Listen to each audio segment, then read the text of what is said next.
Good day. Today we are reading Genesis 43. The brothers returned to Egypt, but there was no relief from the terrible famine throughout the land. When the grain they had brought from Egypt was almost gone, Jacob said to his sons, "Go again and buy us a little food." But Judah said, "The man wasn't joking when he warned that we couldn't see him again unless Benjamin came along. If you let him come with us, we will go down and buy some food. But if you don't let Benjamin go, we may as well stay at home. Remember that the man said, 'You won't be allowed to come and see me unless your brother is with you.' Why did you ever tell him you had another brother?" Jacob moaned. Why did you have to treat me with such cruelty?" But the man specifically asked us about our family," they replied. "He wanted to know whether or not our father was still living, and he asked us if we had another brother. So we told him. How could we how could we have known he would say, 'Bring me your brother'?" Judah said to his father, "Send the boy with me, and we will be on our way. Otherwise we will all die of starvation. And not only we, but you and our little ones. I personally guarantee his safety. If I don't bring him back to you, then let me bear the blame forever. For we could have gone and returned twice by this time if you had let him come without delay."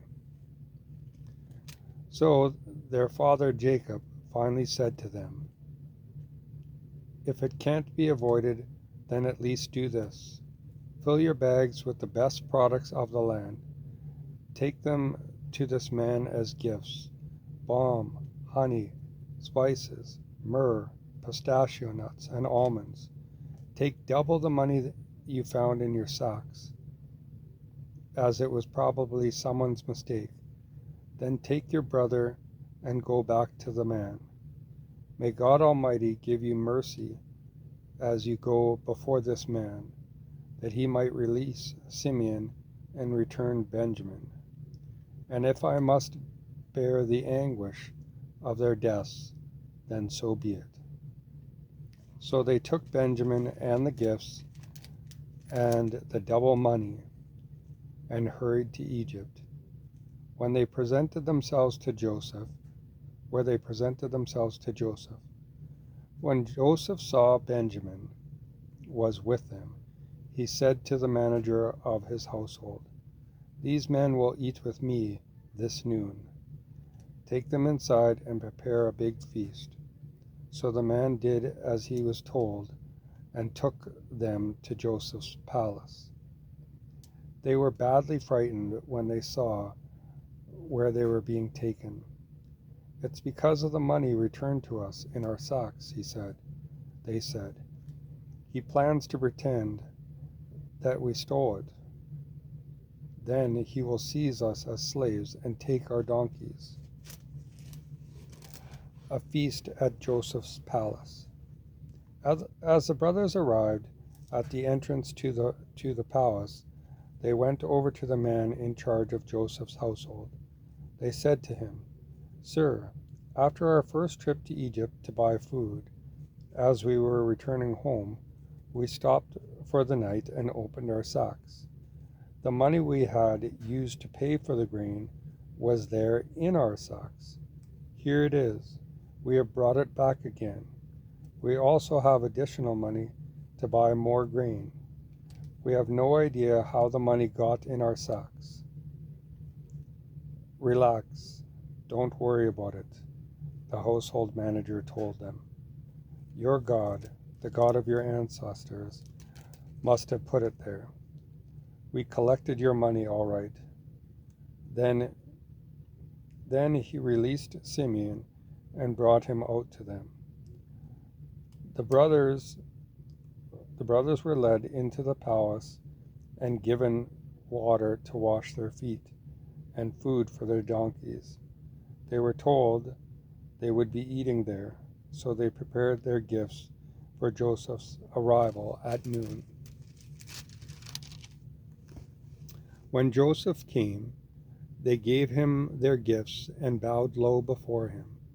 He asked them how they had been getting along, and then he said, "How is your father, the old man you spoke about? Is he still alive?" "Yes," they replied, "he is alive and well." Then they bowed again before him. Looking at his brother Benjamin, Joseph asked, "Is this your youngest brother, the one you told me about? May God be gracious to you, my son." Then Joseph made a hasty exit because he was overcome with emotion for his brother and wanted to cry. Going into his private room, he wept there. Then he washed his face and came out, keeping himself under control. "Bring on the food," he ordered. Joseph ate by himself, and his brothers were served at a separate table. The Egyptians sat at their own table because Egyptians despised Hebrews and refused to eat with them. Joseph told each of his brothers where to sit, and to their amazement, he seated them in the order of their ages, from oldest to youngest. There, their food was served to them from Joseph's own table. He gave the largest serving to Benjamin, 5 times as much as to any of the others. So they all feasted and drank freely with him.